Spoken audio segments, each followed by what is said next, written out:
At 3 in the morning, when the city was asleep and the rain tapped softly against the window, he stood alone in his room sorting through old clothes he hadn't touched in years. It was meant to be a simple task, something to quiet his restless mind. As he reached into the pocket of an old jacket, his fingers brushed against folded paper. He paused. Something about it felt deliberate, as if it had been placed there with intention.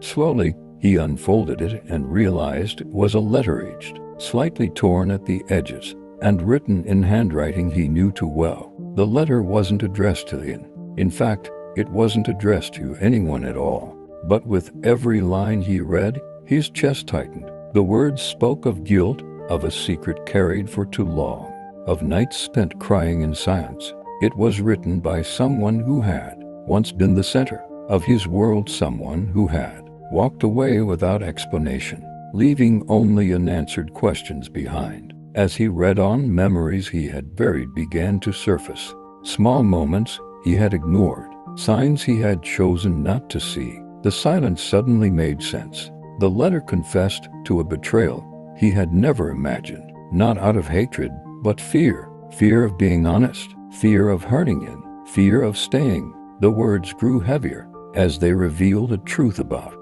his past that no one had ever dared to tell him, a truth that reshaped everything he believed about that relationship and about himself. His hands trembled as he reached the final lines, where the handwriting became uneven, almost desperate. That's when he realized something that stole the breath from his lungs. This letter was never meant to be found. It wasn't a message of closure or a final goodbye. It was an apology written on a night when the weight of regret became unbearable. An apology that was never sent because the person who wrote it disappeared the very next day. No calls, no messages, no trace, just silence. He sank to the floor, the letter still clutched in his hands. For years, he had blamed himself for everything that went wrong, carrying a guilt that was never truly his. But in that quiet moment, surrounded by shadows and rain, he finally understood the truth.